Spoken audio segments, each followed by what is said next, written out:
next question is to all of you. What state committee and legislative members is on the committee for giving the contract to maintaining the lighting on the major highways in Miami County? When light outage is reported, it is not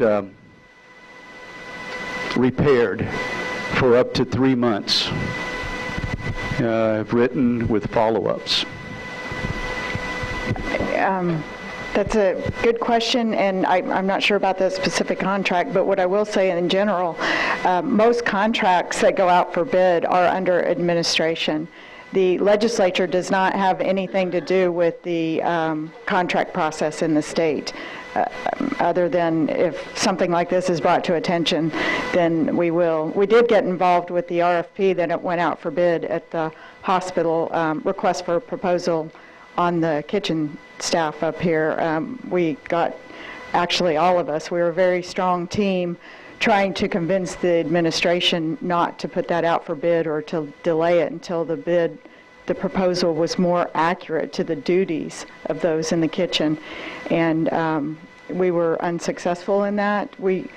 I'm sorry to say that, but I'm just totally honest. The contract did go out for bid, and but most of that stuff falls under the administration. Thank you. Yes, go ahead. I do not know. Okay. That's a good question, and I've written it down, but I don't know who has that contract. Maybe those would be worked through KDOT, and give any one of us a call if there's a problem with a light not being fixed. We will make the call and make sure that it gets fixed. Thank you. You good? Are you good? All right. The next question. I guess I need to get the next question. Which of you has taken on the responsibility of overseeing the privatization of dietary services at Osawatomie State Hospital? Who is making sure the food preparation and service is being monitored?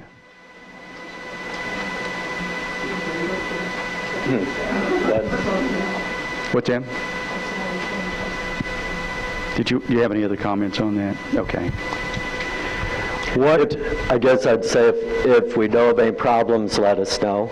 We want to make sure, of course, that what we're doing is working. As Pat said, any change is sometimes difficult, and we have to work through it. But if there are problems, make sure that we know, and we trust that our hospital administration is making sure that that's working the way it should. Thank you very much. I do have another question. What do you think about Rainbow joining permanently with the Osawatomie State Hospital? We've worked on that for years, and it's a great thing. It's good for our hospital. It makes our hospital even more viable. We've stood the test of time. We've done a great job. We've stayed open through closure commissions. We've fought for our hospital. The good news is that we finally were able to do this. It saves money, but that money is being put back into the mental health system. It's a win-win-win for the taxpayers. It's also good for our hospital, but it's good for the people we serve. And that money is going to be put into care that's kind of a intermediate care, that when someone in Johnson County comes and needs care, they are assessed, and they could be there for, it's going to be at the Rainbow facility where it currently is. They could be there for a few hours or a day, assessed, and then move from there. Thank you.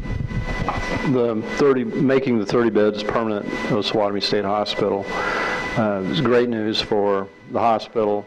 It's great news for Miami County, and that is only possible because of the quality of care that the workers of the hospital give. And the thing, as I've got to know more about Osawatomie and got to know more about the people that work at the hospital, the caring they have for people with mental illness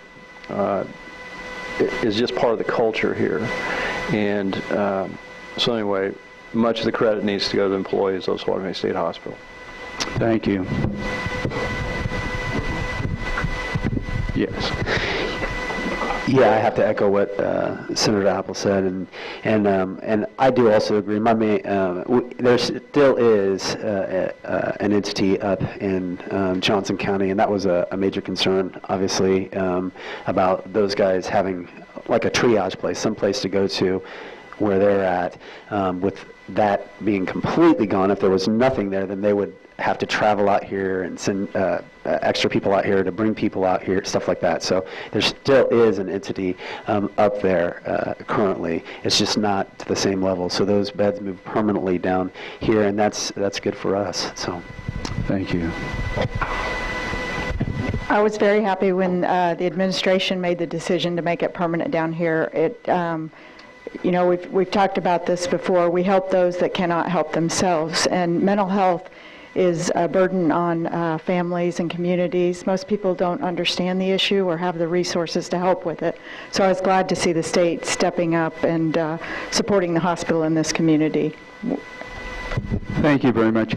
We're running out of time. I'm told we're to get out of here by 8:30, but what I'd like to do is, I've got one question here I'd like for you to start with, and then just go ahead and elaborate on your closing statement.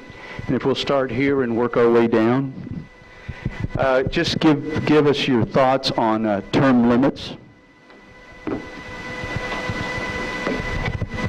Term limits is an easy one for me. I support them wholeheartedly. My father-in-law, he told me not to point out that he's here today, but I'm very proud that I've got such strong support from my family. My father-in-law, Robert Tyson, was in the Senate.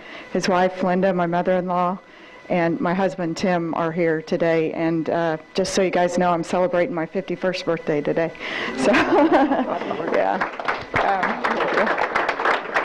I guess I should have ended with that, but yeah.